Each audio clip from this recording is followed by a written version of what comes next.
Hello students, today we will start from the classifications of the continuous time signals. Now we can classify the continuous time signals in different ways. First of all, in the first kind of classifications, we can classify it by either deterministic signals or the non-deterministic signals. That means this classification is deterministic and non-deterministic.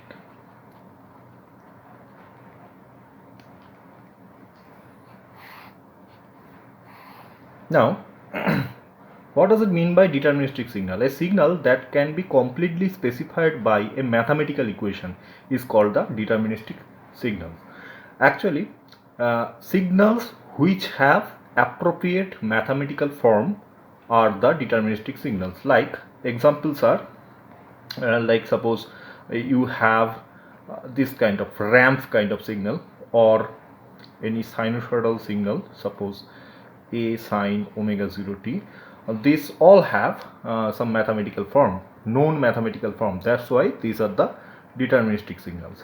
And the signals whose characteristics are random in nature are called the non-deterministic signals or the random signals. Okay, so these random signals cannot be formulated mathematically. Now, what are the examples? Examples are noise signals, okay, originated from different electronic sources like electronic amplifiers, oscillators, radio receivers, etc. Okay, so example of non-deterministic signal, most common example is the noise signals. Okay, next kind of classification is the periodic and non-periodic signals.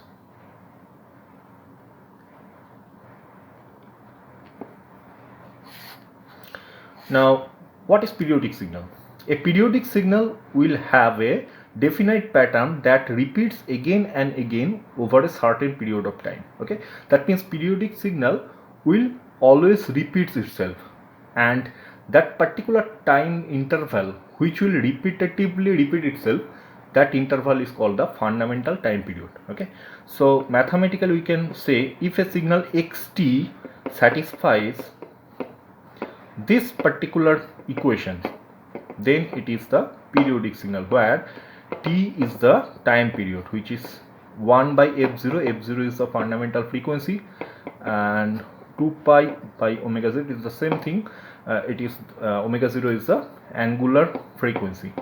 That means it is fundamental time period. Okay, and any signal which does not satisfy this particular condition given in equation 1 are the non-periodic signals or aperiodic signals. Actually, aperiodic and non-periodic are synonymous.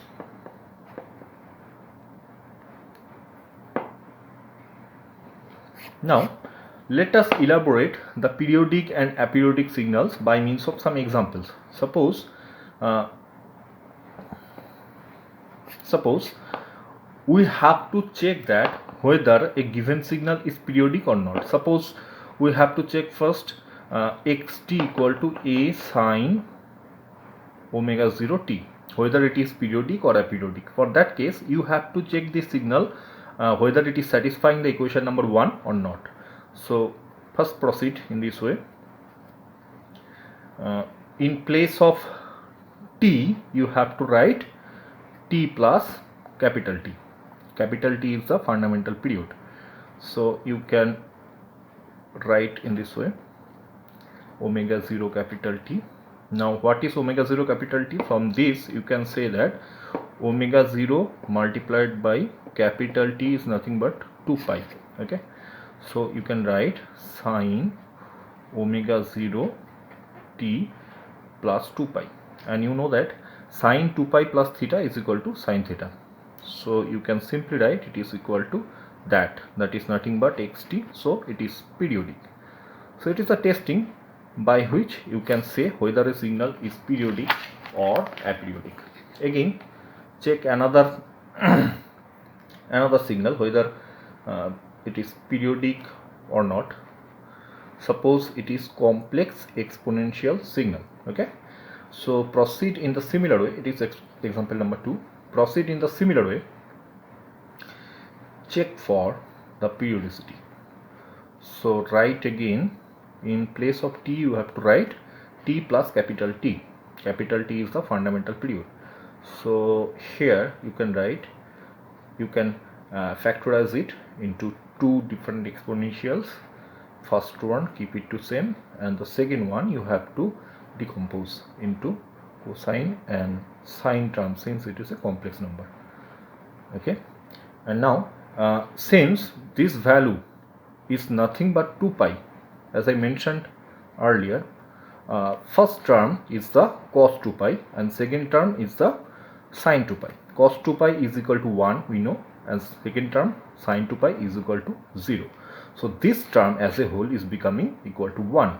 So this signal is coming out as this one. This is nothing but xt. So again you can conclude it is a periodic signal. Okay, now one important note.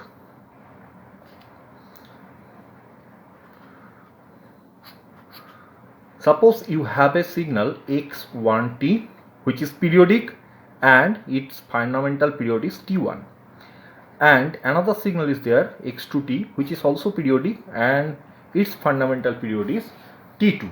Okay, now how can you say that whether a linear combination of these two periodic signals is periodic or not? It is the linear combination of these two periodic signals. A1, A2 are two constants. Okay, they are the real constants, suppose. Now you have to check for the periodicity of it. Let me tell you one rule, that this combined signal will be periodic only when the periodicity of T1 and T2 will be such that the ratio of T1 and T2 should be a rational number. Rational number means this ratio may be 2 by 3, 5 by 3, etc. Okay, like this rational numbers ratio. It should not be like that. It should not be like that. Okay, pi by 3, etc. Because root 2, pi, these are not rational numbers. Okay, so these are not allowed. If you find that this ratio is becoming irrational, then you can conclude this combined signal is a periodic signal. Otherwise, if you find this ratio is rational, then you can conclude that it is a periodic signal. So let us elaborate this conception by means of some examples.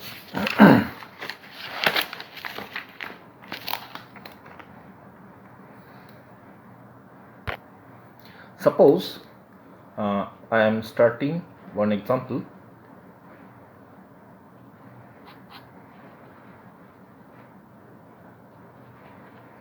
Example 1. Suppose you have a signal which is a combination of two cosinusoidal signals. Okay, by observing you can say that individually these two cosinusoidal signals are periodic, because you know that sinusoidals or cosinusoidal signals are actually periodic. Now you have to verify that whether this linear combination of these two individual periodic signals is periodic or not. Okay, let me first check what is the first component's angular frequency. Suppose it is omega 01, angular frequency is equal to 2 pi by 3. So from that you can write its fundamental period T1 should be equal to 2 pi by 3. From that you can say T1 is equal to 3 simply. Similarly, the second term's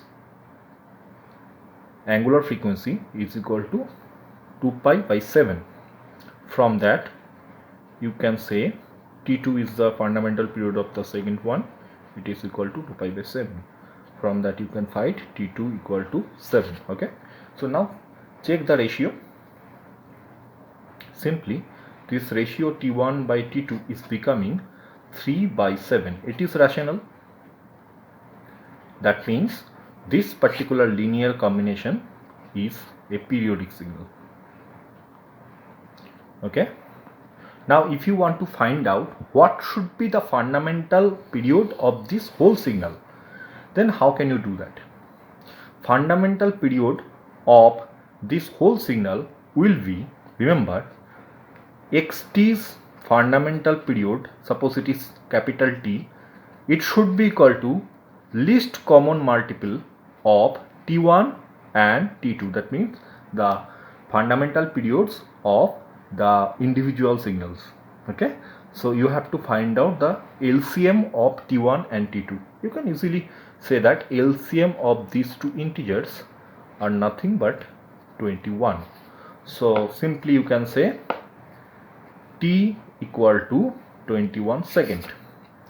So fundamental period of the combined signal is 21 second. You can check for this value whether the signal is becoming periodic or not. Just simply put 21 in place of T and find out the periodicity.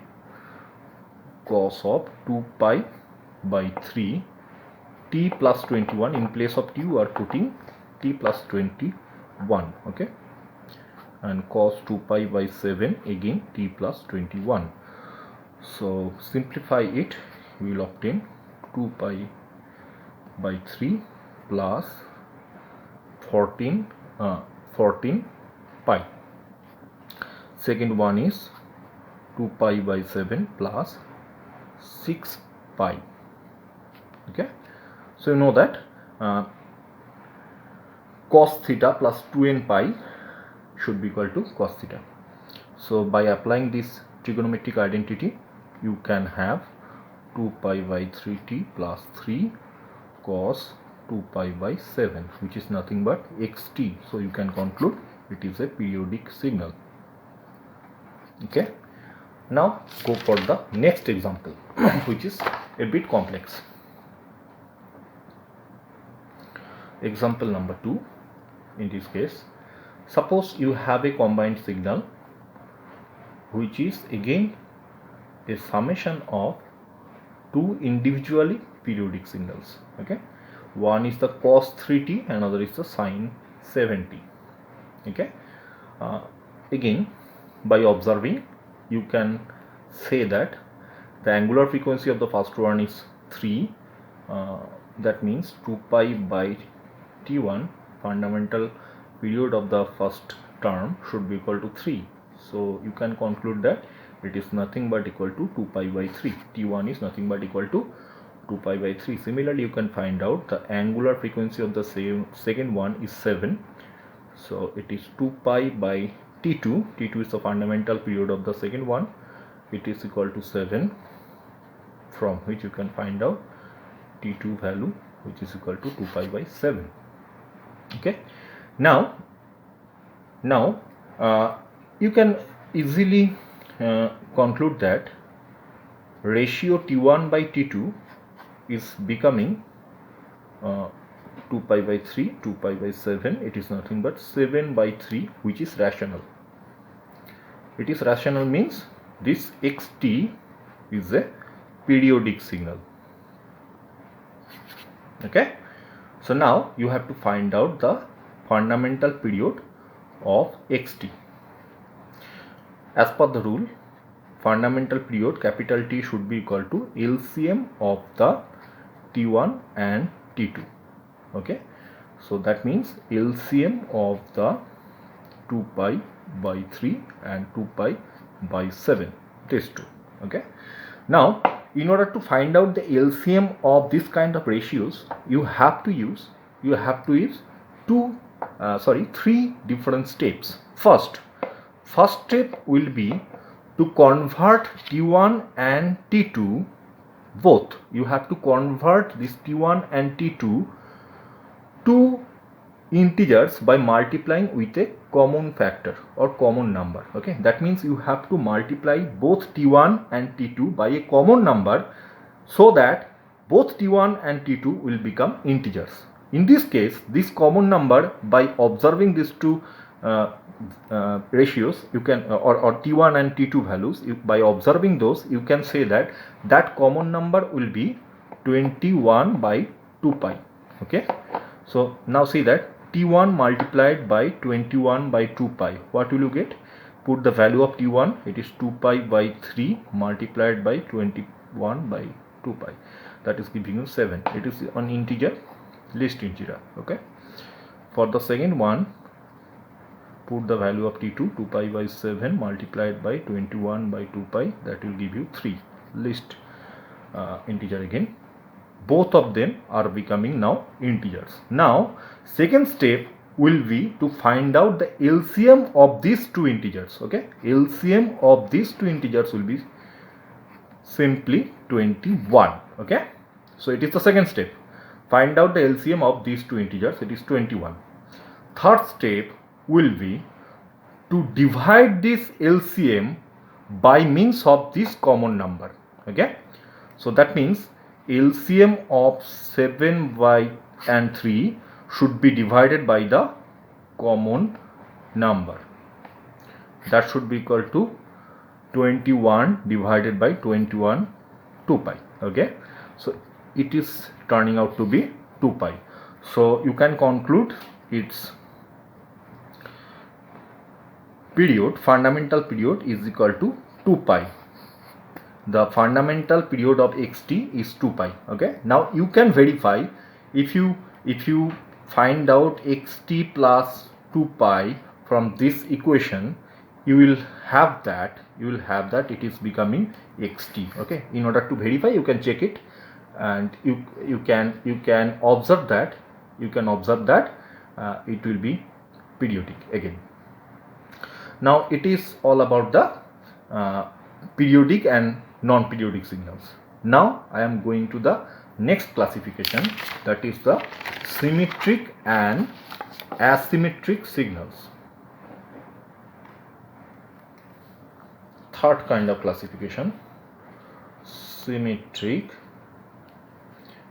It is also known as the even signals, and asymmetric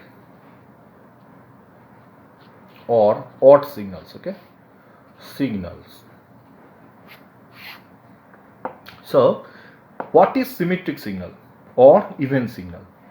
Even signals are those signals which show symmetry with respect to t equal to 0. That means if your signal is symmetric with respect to t equal to 0, that means it is an even signal. Okay, that means even signal should show you or should satisfy this equation. X minus t should be equal to xt. X minus t is the folded version. I will discuss what is folding later. Folded version of xt. That means if you want to find out whether a given signal is even or not, then you have to put t equal to minus t. Okay, and find that whether that signal is equal to signal itself or not. If it is there, then it will be a even signal. And just reverse relation, that means if a signal is antisymmetric with respect to t equal to 0, then it is called the odd signal. For that case, folded version of the signal should be minus of that signal. Okay, it is a folded version of the signal. Some examples, suppose you can have the cosinusoidal signal. Okay, cosinusoidal signal like this. It is the xt equal to a cos omega 0 t, and it is the t-axis. Now you can observe that from if you say at t equal to 0, if you consider this one is your t equal to 0 axis, then by observing the right hand side and left hand side, they are actually symmetric. See that this is and this particular pattern are totally symmetric, so it is even signal, and it will follow, this particular signal will follow this relation. Put x minus t, in place of t we are putting minus t, cos minus omega 0 t. Now you know that cos minus theta equal to cos theta, so you can say it is cos omega 0 t, it is equal to xt. So it is even signal. And for the odd signals, I am giving you one example. Suppose sinusoidal signal, okay, sin omega 0 t. For that case, your sketch of the signal will be like that. Now look at t equal to 0, this axis. If you look at the right hand side and left hand side, just compare these two, they are not symmetric, okay, just anti-symmetric. That means by multiplying the right hand side, if you put that here, you will obtain the left hand side, okay. So it is odd signal. You can verify if you find out this one, minus omega 0 t, you know that sine minus theta equal to minus sine theta, so it will become omega 0 t, that means x minus xt, okay. So it is satisfying the second equation, so it is odd signal, okay. So it is odd signal. Now it may happen that each and every signal in the world, deterministic signals obviously, are not fall into these two categories only. That means a signal is there, it should not be always either even or odd. It may not be that. That means a signal may not be always odd or even. It may be that signal is neither even nor odd, okay. In that case, those are the general signals, okay.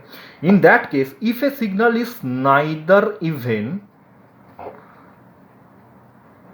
or odd, okay, you can represent that kind of signals by means of a even part plus a odd part. Here xt is that signal which is neither even nor odd.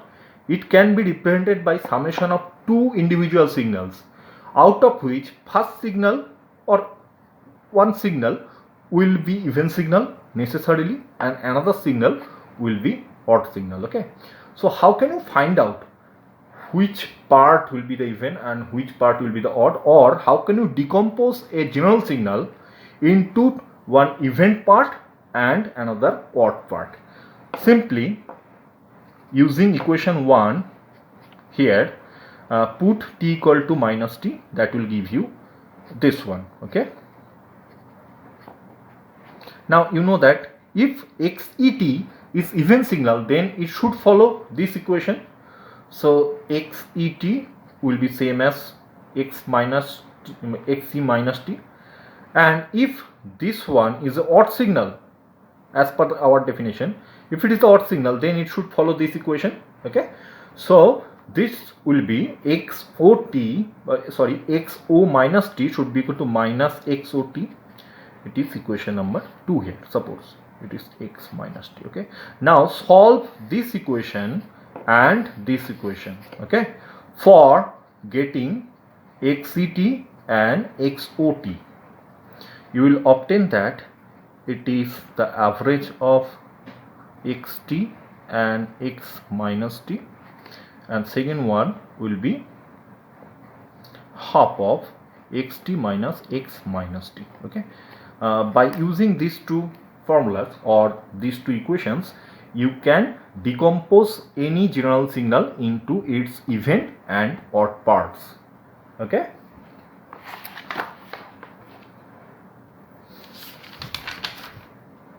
Now one example.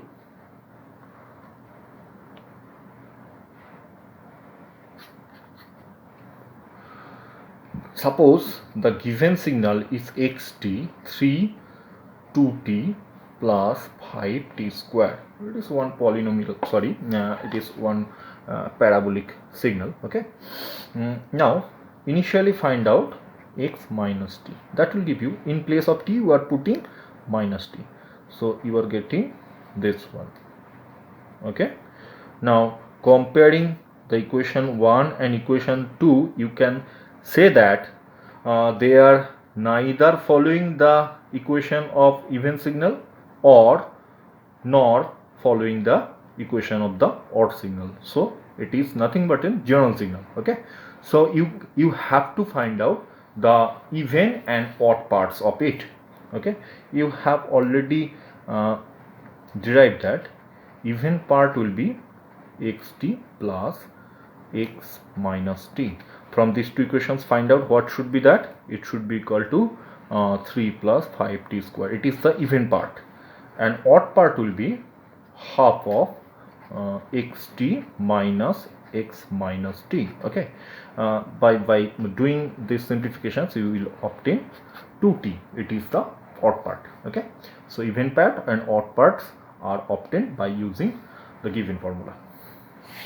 Now the fourth kind of classification is the energy signal and power signal. Okay, energy and power signals. Now what are the energy signals? Signals with finite energy are called the energy signals. It is a simple definition.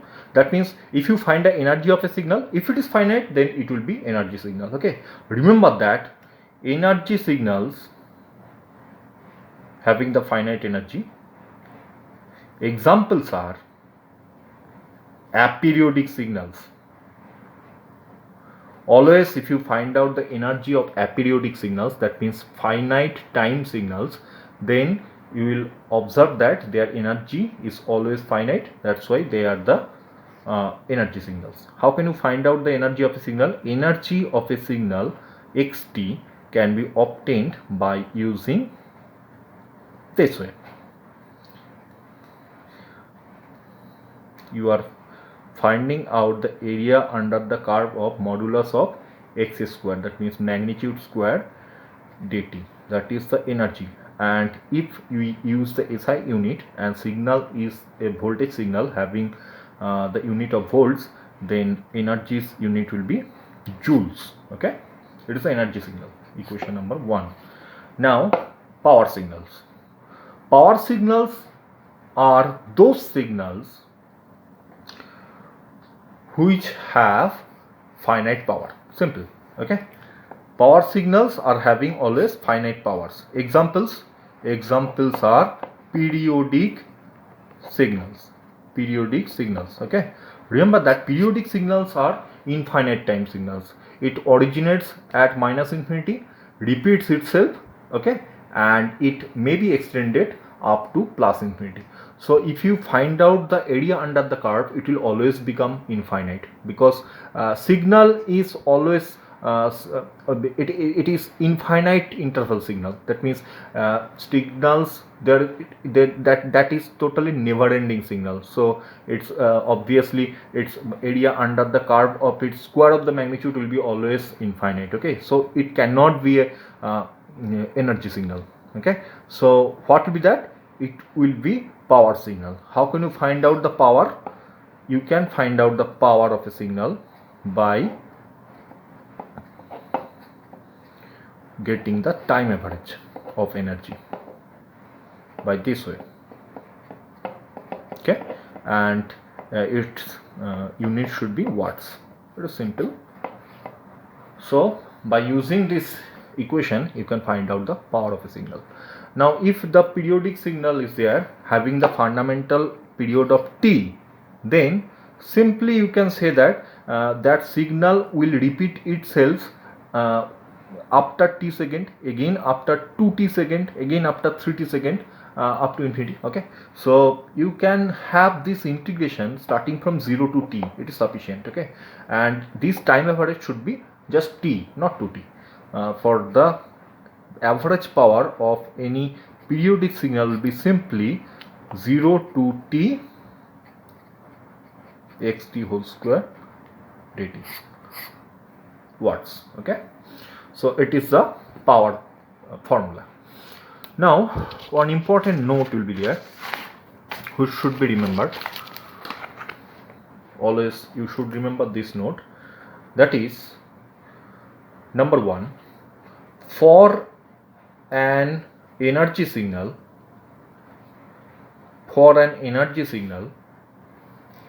E, that means the energy is constant. It is obvious as per the definition.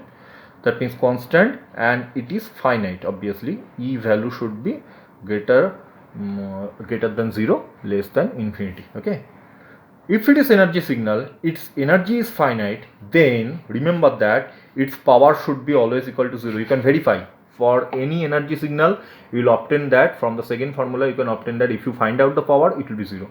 Okay. The next note is that for a power signal having P, that means power constant, that means power is greater than 0, less than infinity, its energy should be infinity. Okay, because you know that power signals are generally infinite time signals, that's why their energy should be infinite. So energy signals power should be 0 and power signals energy should be infinite. These two relations you have to remember. Now I am going to some examples.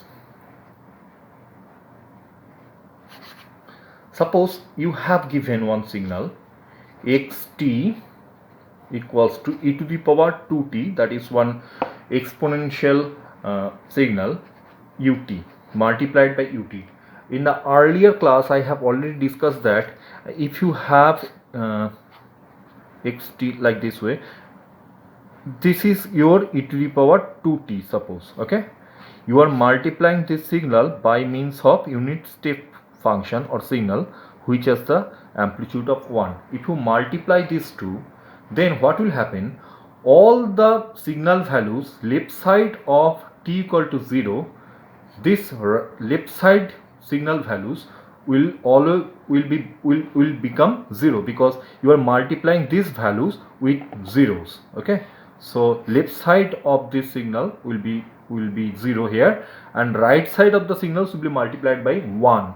So amplitudes will not be disturbed, the signal will be there. Okay, so the signal is becoming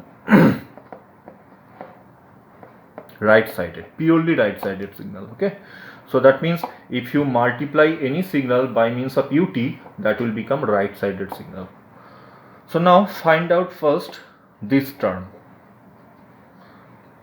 minus t up to 2t. Suppose this term is equal to x, capital X. Okay, suppose it is equal to xt modulo square dt. Okay, so put here, by seeing this one you can say that signal should start from t equal to 0. Left side of the t equal to 0 is 0, so you should not consider that. So your limit will now become 0 to t, because minus t, starting from minus t is not required because you know that signal values are 0 there. Okay, so start from 0 up to t, xt sorry, not xt will be there, now it will become minus 2t dt. Okay, square dt. So find out what will be that. So you have to find out this integration minus 4t dt. Okay, so minus 4t, after doing this integration it will become this one. It is definite integral, so these are the limits. Put the limits here. So first one will become e to the power minus 4 capital T divided by minus 4, and the next one this will become, if you put t equal to 0, this will become 1, so it is 1 by 4. So it is equation number 1, suppose. Okay, so x is have a value of this much. Now if you find out the energy of that signal, energy of the signal is nothing but limit t tending to infinity x as per your equation. So put the value of x here, e to the power minus 4t. If you find out this limit in the first term, if you put the limit here, it will become 0, and next term will be independent of capital T, so it will become 1 by 4. So energy of this signal is quarter of joules. Okay, so as per these two notes, you can conclude that it is energy signal and its power should be 0. Okay, it is necessary. Just verify. Power should be equal to limit t tending to infinity 1 by 2t x. Okay, as per the equation. So limit t tending to infinity 1 by 2t, put the value of x here. Whatever the value of the x, there is a factor 1 by 2t. Okay, this whole factor will be always 0 if your t is tending to infinity. So your power will be always 0. Remember, energy is finite but power is 0. That means you can conclude that this signal is an energy signal. Now come to another example. Suppose you have a periodic signal. The earlier one was an aperiodic signal. Okay, that's why this was an energy signal. But now I am verifying one periodic signal, that is was cosinusoidal signal. 3 cos 5 omega 0 t. Okay, so first find out the x value, which is this one, modulus of xt whole square dt. Okay, put the values minus t up to t, square means 9 will come out of this and it will become this. Okay, now you know that one trigonometric identity, cos square theta should be equal to half of 1 plus cos 2 theta. It is the trigonometric identity. By putting this trigonometric identity here, you can have this one minus t up to t, 1 plus cos of 10 omega 0 t dt. Okay, so if you find out this integration, that will become, first one t, put the limit minus t up to t, and the second term will become sine 10 omega 0 t divided by 10 omega 0. Okay, put the limits individually minus t up to t. So if you put the limits, the second term will become 0. Just verify, and this term will become 2t. So you can say it is 9t. Okay, remember. Now if you find out the energy of the signal, it is limit t tending to infinity up to multiplied by x, limit t tending to infinity of x. So find out that what will be that limit. Put 90 here, just put infinity, that is becoming infinity. Okay, so energy is infinity, so it should be power signal. Now verify it. Power of this signal should be t tending to infinity 1 by 2t x. So it will be t tending to infinity 2t multiplied 1 by 2t multiplied by 9t. So tt will be cancelled out. Now the term will become totally independent of capital T. So it is nothing but 9 by 2 watts. So power is finite but energy is infinite. So as per the note 2, it is the power signal. Okay. Now the next kind of classification is the causal, non-causal and anti-causal signals. Okay, what are the meanings of causal, non-causal and anti-causal? First let me consider what is causal. Causal signals are those signals which are only defined for, suppose xt is a causal signal, which should be only defined for t greater or equal to 0. That means right hand side of the signal should be there, but the left hand side of the signal should not be there. What does it mean?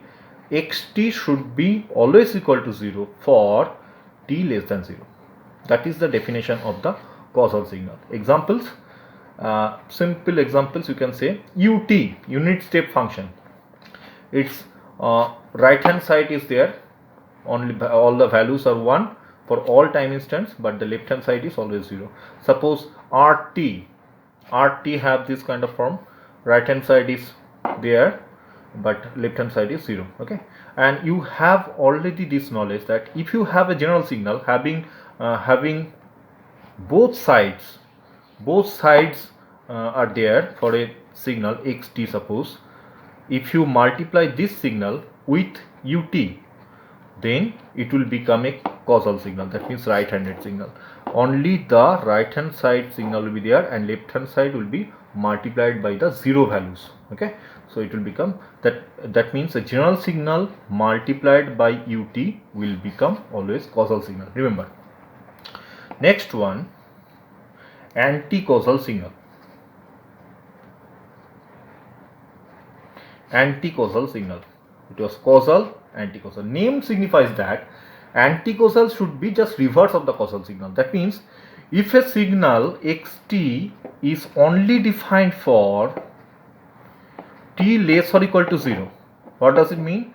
If xt is equal to 0 for all t greater than 0, that means left sided signal. Okay, these are called the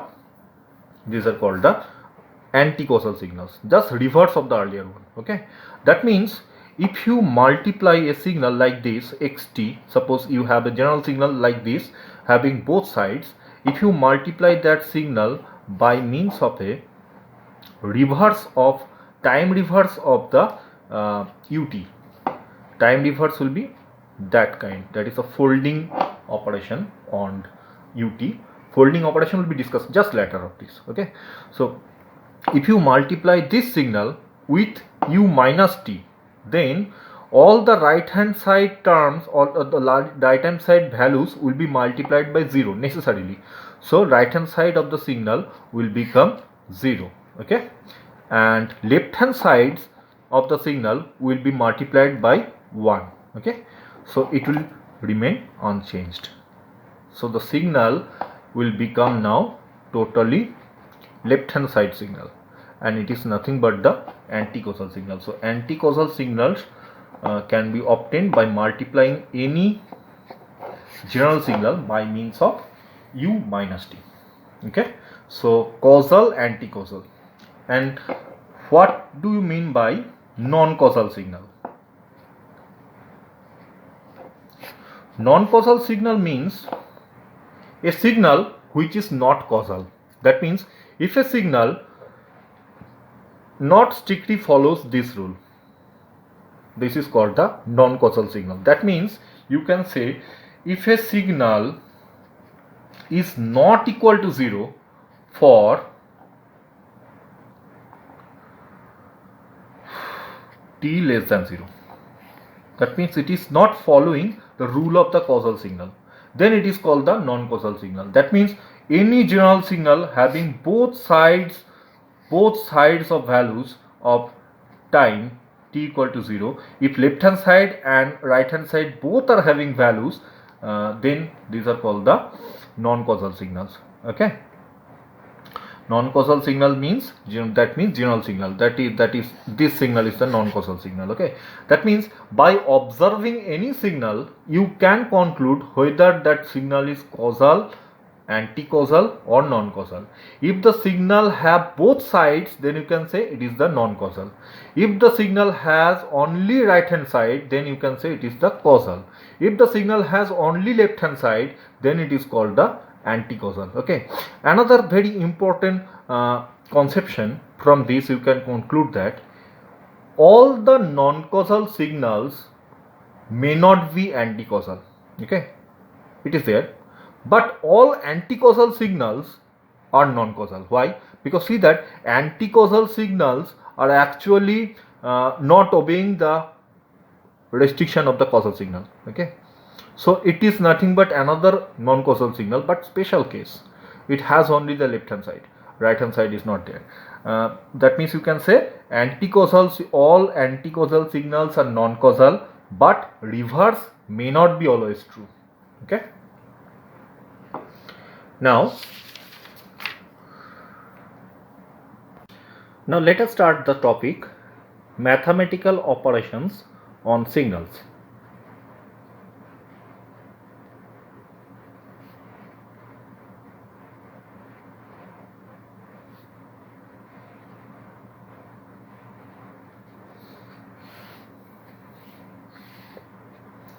Okay, first mathematical operation is the scaling.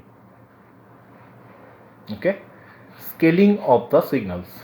Scaling may be of two types. One is the amplitude scaling, another is the time scaling. Let us first consider the amplitude scaling.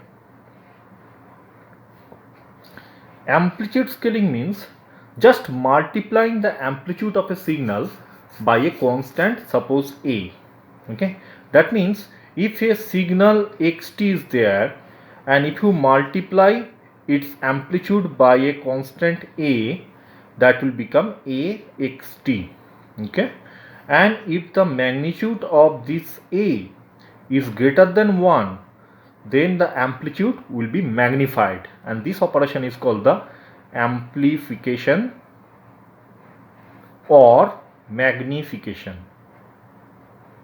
Okay, and if the magnitude of A is less than 1, then the amplitude of the signal will become lower than the earlier one.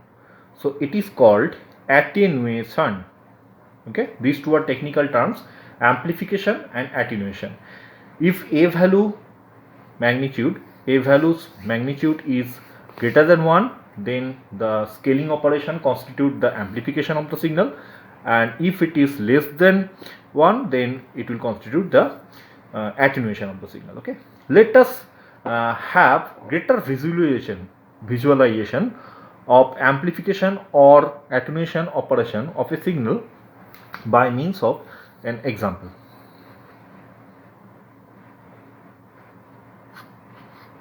Suppose a given signal is like this. Given signal is xt. It has different time instants t1, t2 and t3. Okay, and two different amplitudes, 1 and 2. Okay, it is the signal, it is a given signal. Okay, and now you can mathematically represent this signal. xt should be equal to 1 for t starting from 0 up to t1, xt equal to 2 from this graph, you can say starting from t1 up to t2, and xt equal to again 1. That means first one, this one is nothing but this region. I am talking about this region. All the amplitudes are 1. Next I am talking about this region starting from t1 to t2. All the amplitudes are 2. Again third region is this one. All the amplitudes are 1. Starting from t2 up to t3. Okay. Now if you want to do the amplification operation, that means suppose you want to have 2xt. Okay, so 2 is the value of A here and it is greater than 1. So what does it mean? By observing the value of the amplification factor, you can say that it will be simply amplification. Okay, so you can first write the mathematical equation of the amplified signal denoted by x1t. Suppose it is 2xt. So you can simply write it should be equal to 1 for the first interval of time. It will be equal to 1 multiplied by 2, that means it should be 2, and next for the next interval, this one, it should be 2 multiplied by 2. Okay, 2 is there, that's why. So it should be equal to 4 for the next interval starting from t1 up to t2, and for the third interval it should be equal to again 1 multiplied by 2, that means 2 for the third interval, 2 up to t3. Okay, so if you want to draw the signal, now the time instants will be same because there are no operation on the time variable. Time instants are same, but your amplitudes will become double because your amplification factor is double. It is 2, it is 4. So your signal will become like this. So it is the simply amplification operation. Your amplitudes will become double of the earlier one. Now if you do the attenuation, suppose your signal is half of xt. Now that means your amplification factor is half, less than 1. What does it mean? It is attenuation. Simply it is attenuation. You can write the equation of the signal, suppose it is x2t, should be equal to half of xt. That is, first amplitude 1 multiplied by half, that should be equal to half for starting from 0 up to t1. Second amplitude 2 should be multiplied by half again, it should be equal to 1, okay, starting from t1 up to t2. Third amplitude 1, it is multiplied by half, that means amplitude is becoming half, okay, starting from t2 up to t3. Now if you want to draw this signal, you can draw like this way. It was your x1t, now you are going to draw x2t. For this case again, the time instants are not changed, t1, t2, t3, okay. Time instants are remaining same, but your amplitude is now becoming half of the earlier one. It should be half, it should be 1, okay. So for the first interval starting from 0 to t1, magnitude is becoming half, okay. For the second instance, interval, starting from t1 to t2, that means this period, for that case magnitude is becoming 1, okay. And for the third one, magnitude is becoming again half, okay. So if you verify this one and this one, thus all the amplitudes is becoming half of the earlier one, that means it is attenuated. Now I am going into the time scaling operation.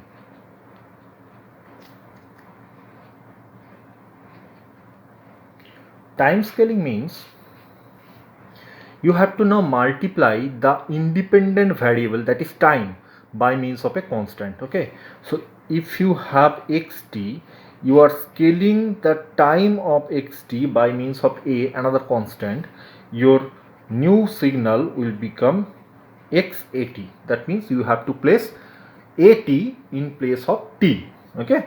And again, if magnitude of a is greater than 1, then this time scaling is called the time compression. You can observe from the example that what is time compression. And if your magnitude is if your a's magnitude is less than 1, then the time scaling operation is called the time expansion, okay.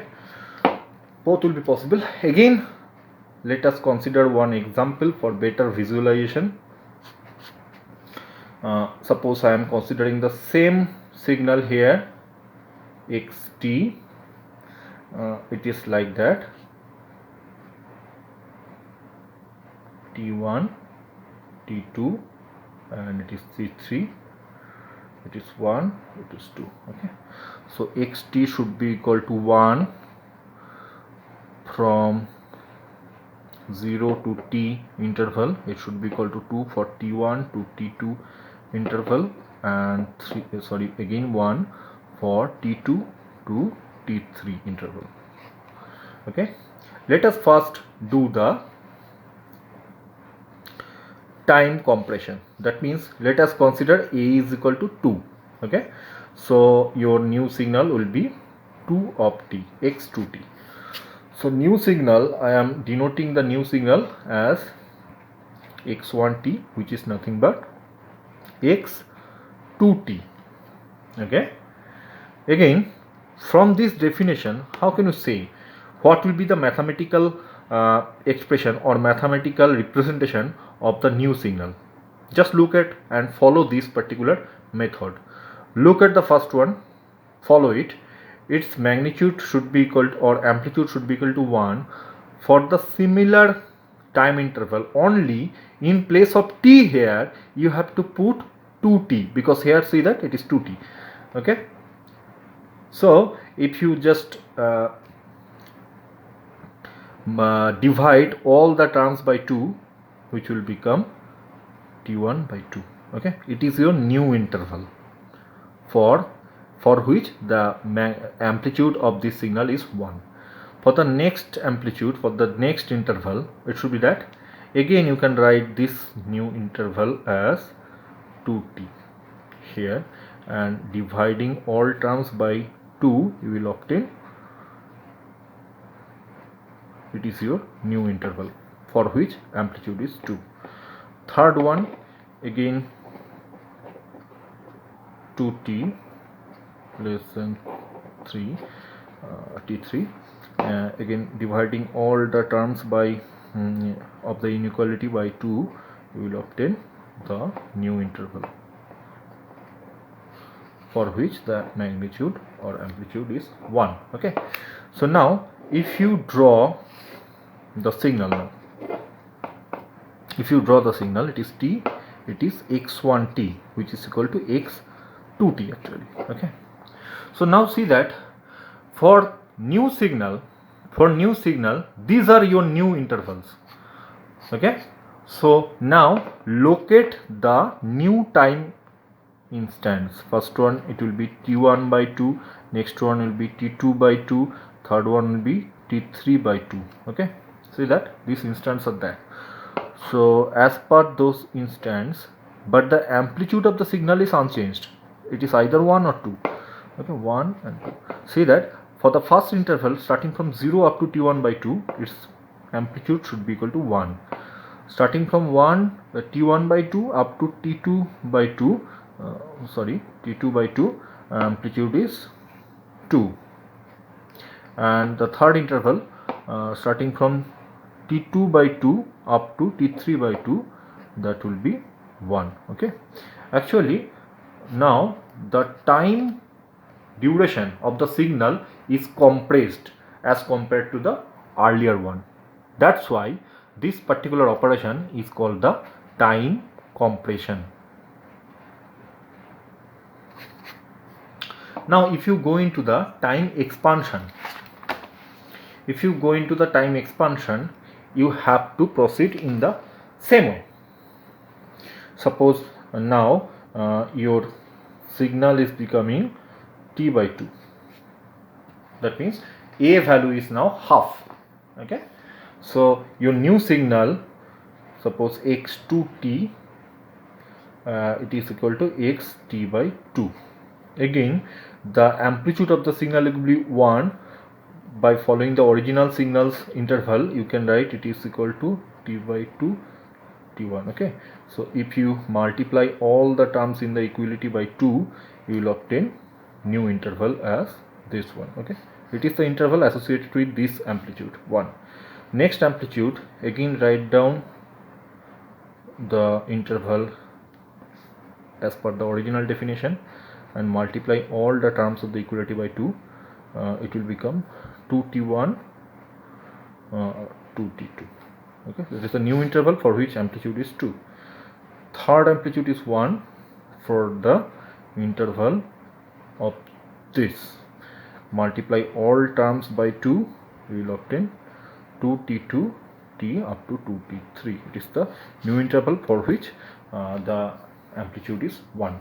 So if you draw the signal here, now consider only the new intervals and the time instance associated with the new intervals. Okay, so instead of locating t1 t2 t3, you have to now locate 2t1 2t2 and 2t3. Okay, draw the vertical lines from here as per the references, and your amplitudes or magnitudes are not changed, so it is remaining 1 and 2. See that for the first interval starting from 0 to 2t1, your amplitude is 1.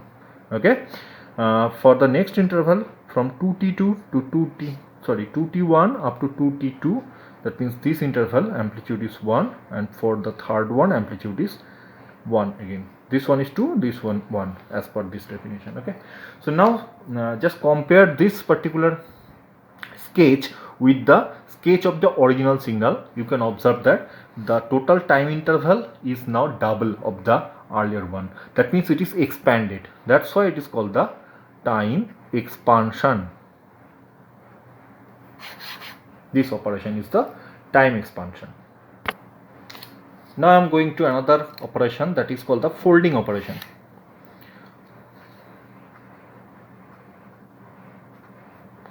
Folding, reflection or transpose of a signal. It is one operation which are actually folding, reflection and transpose. These are the synonymous terms. Okay. It is a special case of time scaling where you are scaling the signal by means of a constant a which has the value of -1. Okay, so your time scaled version will be x minus t. Okay, x minus t. Now if you see that if you time scale by means of a which is equal to -1, that particular operation is called a folding operation.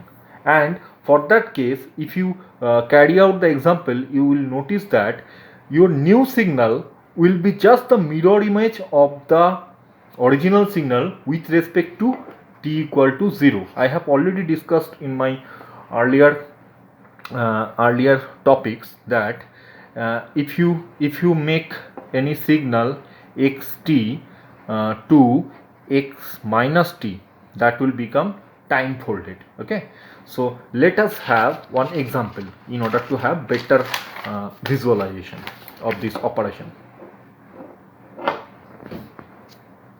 Suppose I am considering example.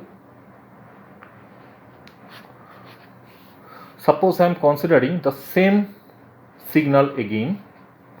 Again I am drawing the same signal.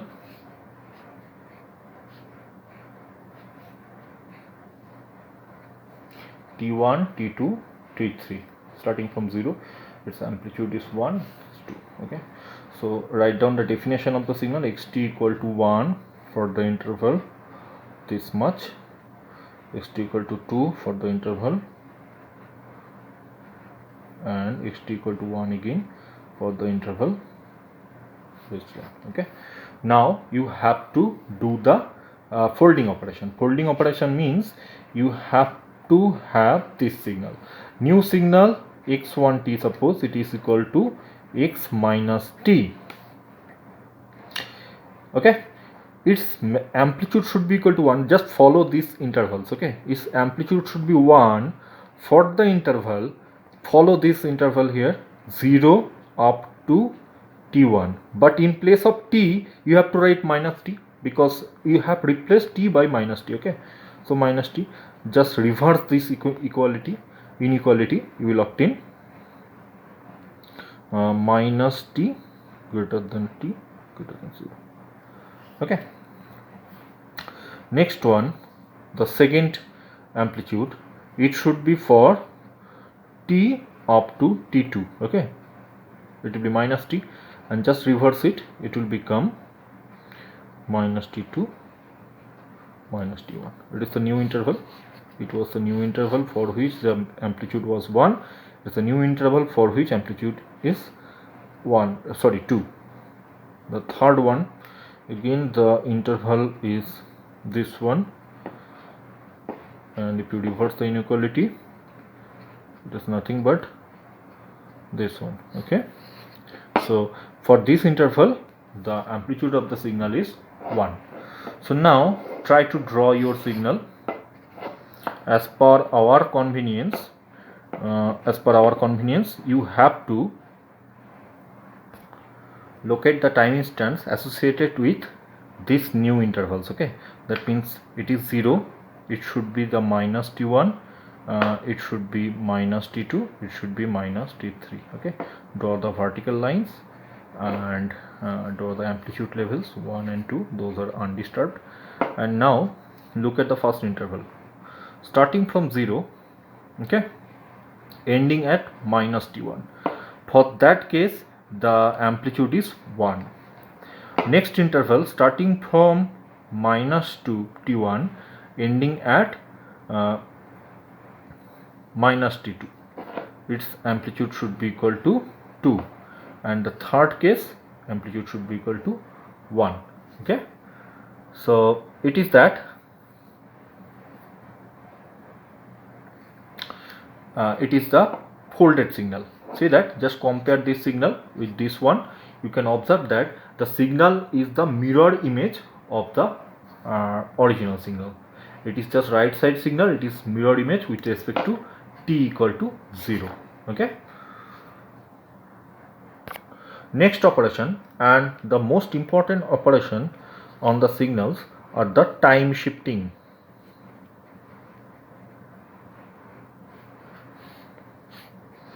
Time shifting means you have to replace your independent variable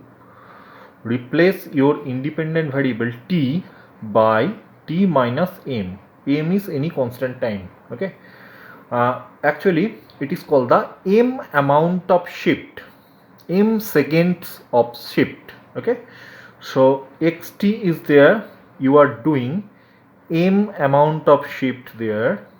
That means you are replacing the independent variable t from t to t minus m. Then what will happen?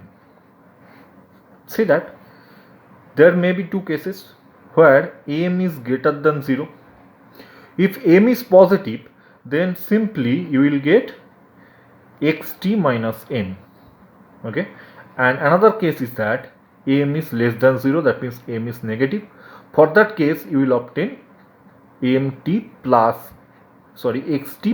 m. As per our earlier discussions, just try to remember that whenever you have the time shift, a positive time shift there, that is called time advance. Time advance. Okay, or time advance means it was your t equal to 0 axis. Time advance means this side shifting in the left side, that is called the left shift. Okay, and the next one, if you have the negative sign here, then it is called the delay. That means shifting of the signal in the right hand side. It is the time delay or right shift. It is already discussed in my earlier class, but it will be more clarified in this class by means of some example. Suppose again I am considering the same example, that means the same signal.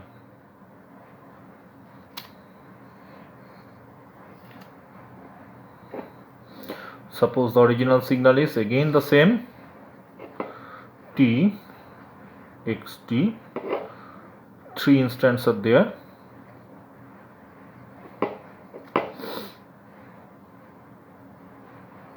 Two amplitude levels are there. This is the signal. Okay, and mathematical form is like that. It should be equal to 1 for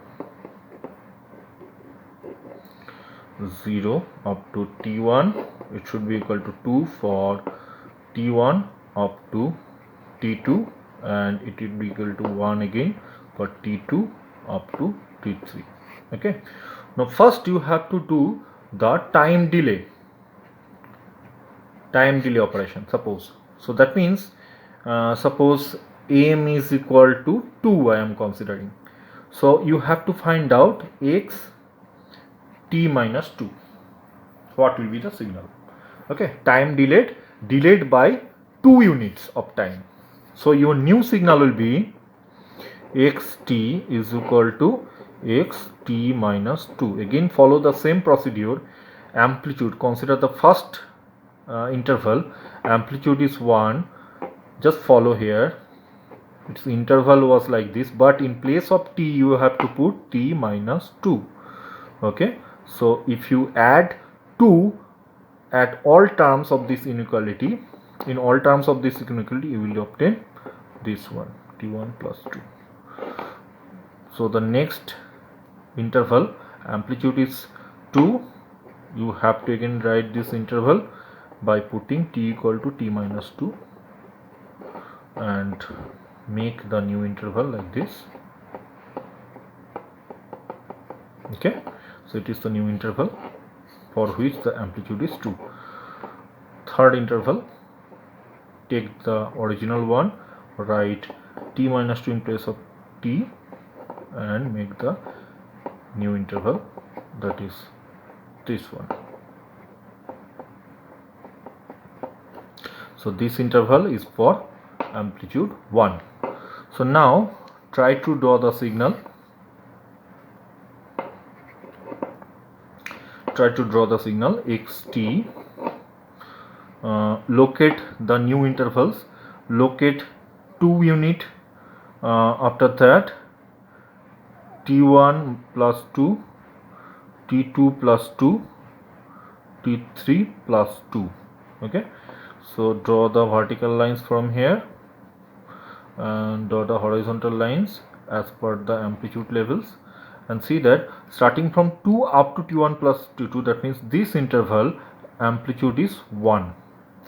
Starting from t1 plus 2 up to t2 plus 2, that means this interval amplitude is 2, and third interval have the amplitude of 1 again. Okay, so now compare this one with this one. It is right hand shifted by an unit of 2 units of time.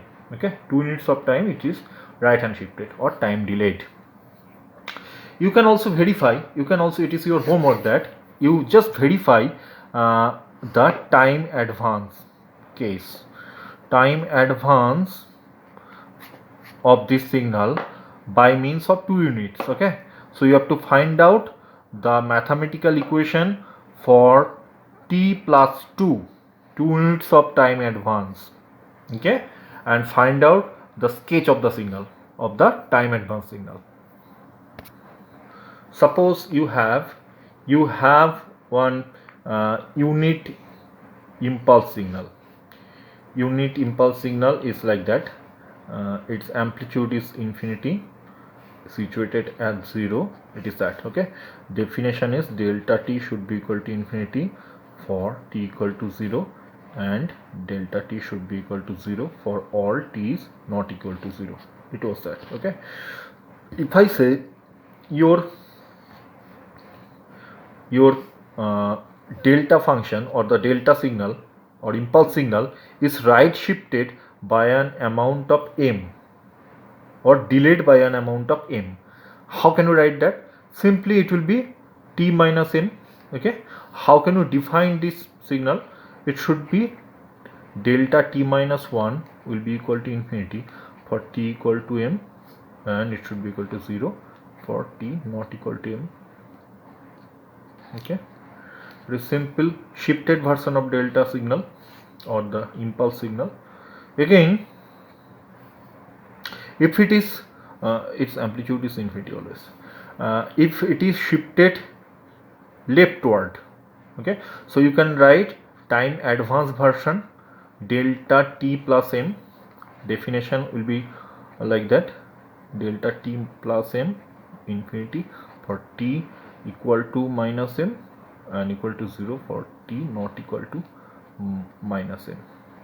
Okay, so these are the shifted versions of the impulse signal. Similarly, I have mentioned in my earlier class that if you have a UT, that means the unit step signal. Unit step signal has this kind of form. It should have the definition. It is equal to 1 for t greater or equal to 0. It should be equal to 0 for t less than 0. Okay. If you have the shifted version, that means if ut is right shifted by an amount of m, it is started at t equal to m. Now your shifted version will be ut minus m. You can define it by this way. It should be equal to 1 for t greater or equal to m and 0. By observing this graph, you can say less than m. It is 2. And similarly, you can say if it is shifted left hand side by an amount of minus m, then what will be that? It is time advanced.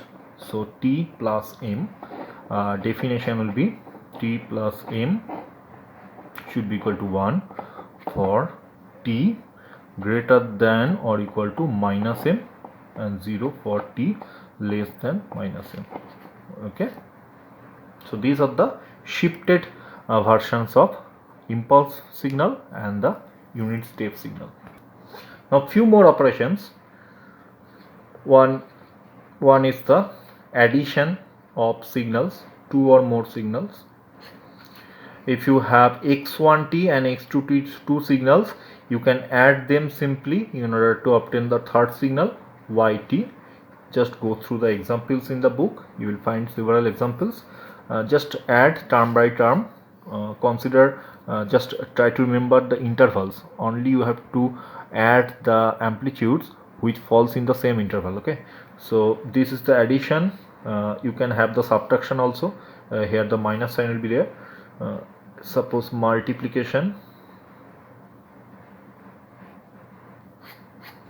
For that case, yt will be equal to multiplication of two signals, amplitude by amplitude. The amplitudes will be multiplied as per the intervals. Differentiation, you know that differentiation of any function or signal, actually functions and signals are synonymous. If xt is the signal, you do the differentiation, you will obtain x del dx by dt. By definition, you can say limit delta t tending to 0. It's a backward difference from the definition. This one is the differentiation of any signal. And the last operation, which is the integration of a signal. Just do the integration xt dt. Okay, you can have the definite integral. Here there will be some upper and lower limits. You can do the integration of the signal. If your obviously it should be that your signal should be deterministic, that means it should have some mathematical form. Now just look at this particular table. Suppose you have a signal xt, any arbitrary signal. You have to find out dx by dt as well as integration of xt dt. Okay, first signal, let me consider delta t, that means the impulse signal. If you take the derivative of it, you cannot find out, because at a single point is situated, it is not continuous function. That's why you cannot find out the derivative. But if you do the integration starting from minus infinity to plus infinity, by definition of delta t, you can find that if it is the unit impulse function, then its area under the curve, that means this integral should be equal to 1, and it is nothing but ut. Just try to remember ut is equal to 1 for t greater or equal to 0, and all t is less than 0, there should be 0. Okay, so 1 means it is the ut. Next, if you consider ut, do the differentiation del ut, dut by dt. See that take the derivative of both sides of this equation, you will obtain dut by dt equal to delta t. So derivative of ut is equal to impulse function. So that means step function, if you take the derivative, you will obtain the impulse function.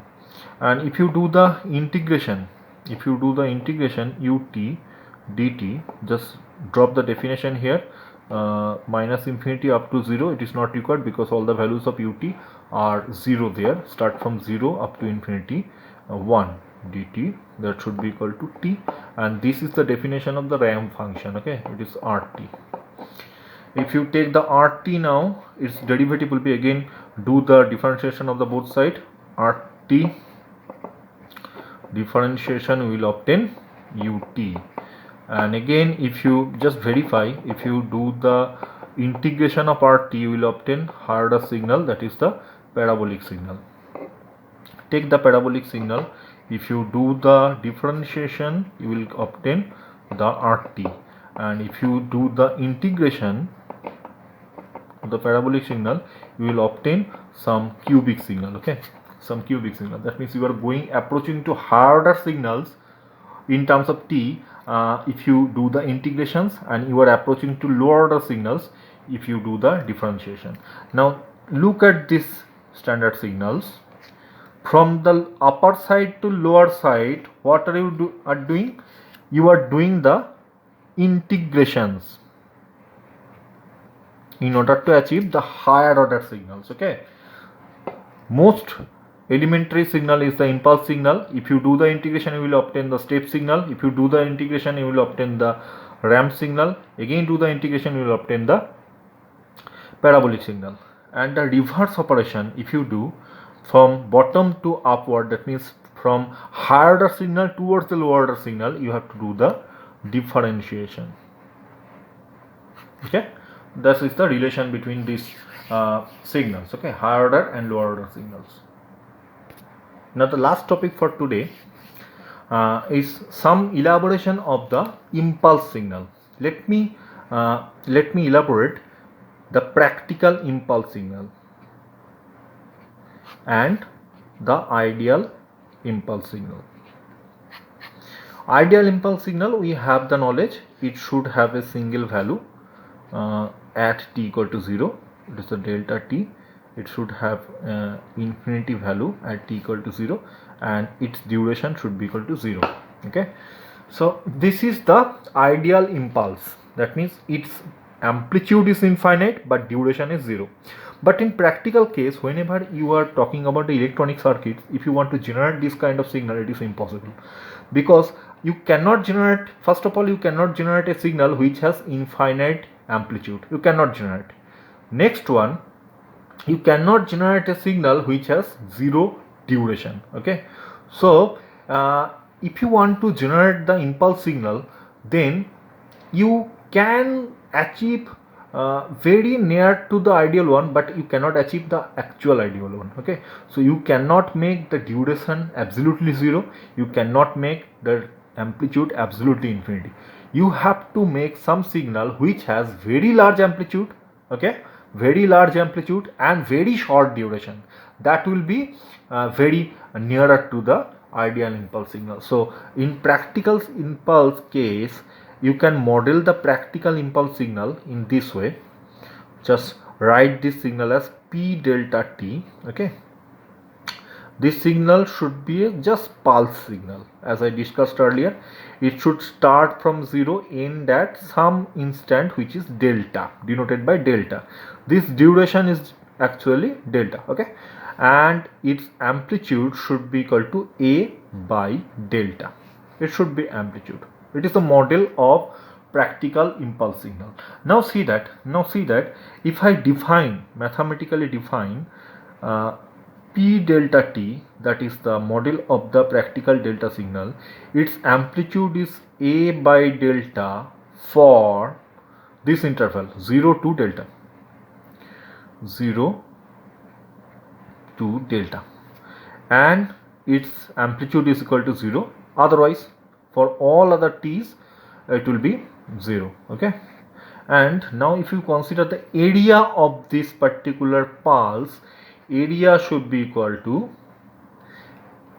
it is a rectangle, so this magnitude multiplied by this magnitude, it should be equal to amplitude multiplied by time duration. So this will cancel out, area should be equal to a.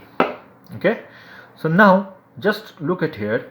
If we somehow make your time duration tending to 0, that means we are tending to approach towards the ideal signal. If your time duration is approaching to 0, that implies your amplitude is tending to infinite, because see that delta is tending to 0, that means amplitude is tending to infinite.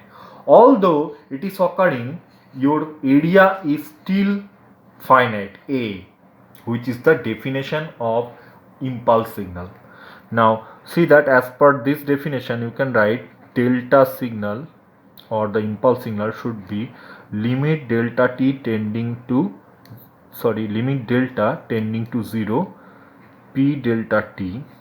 That should be equal to, if delta is tending to 0, then your amplitude, this one, is approaching towards infinity. Okay, and delta tending to 0 means now your time interval, this interval is becoming t equal to 0, so t equal to 0, and otherwise the amplitude will be always equal to 0. It is the first definition. And next definition was that the area under the curve of the unit impulse signal or the impulse signal should be equal to, in this case it is impulse signal, should be constant, and it should not change the area whatever the duration is. It is equal to a. So it is the definition. Now some properties of this delta function. It is very essential to know about the properties of this impulse signal because it will have very large use in the signals and system and as well as in the communication. Okay, first property,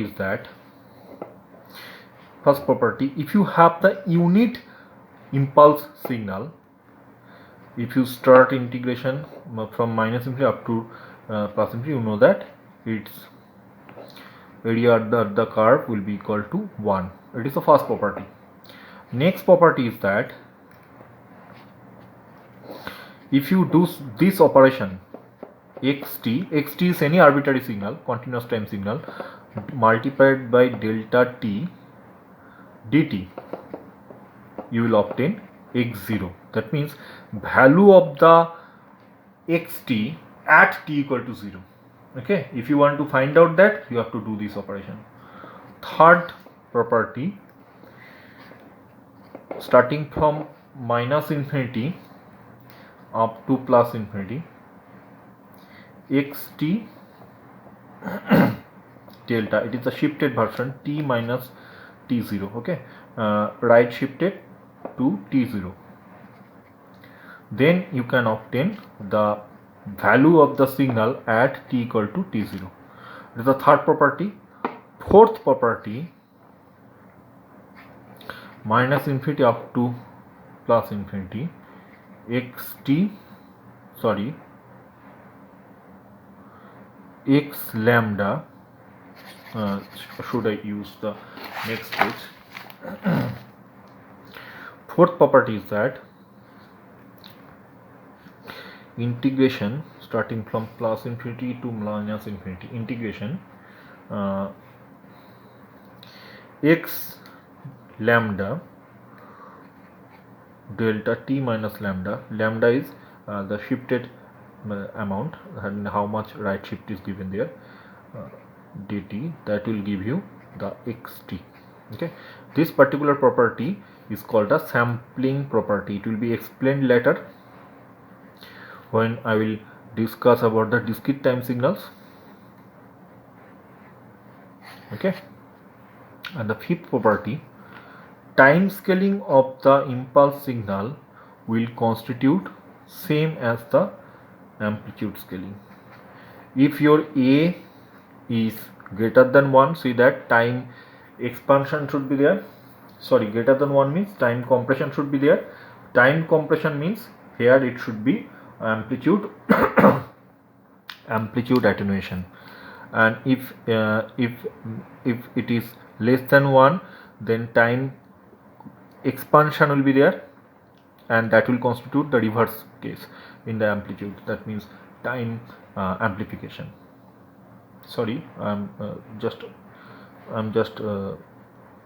amplification, not amplification. For time compression is constituted this one, associated with this one, a modulus of a greater than 0. Time compression will cause amplitude expansion. Okay. No, sorry, time compression here will cause amplitude attenuation, and time expansion associated with this one should be amplitude amplification.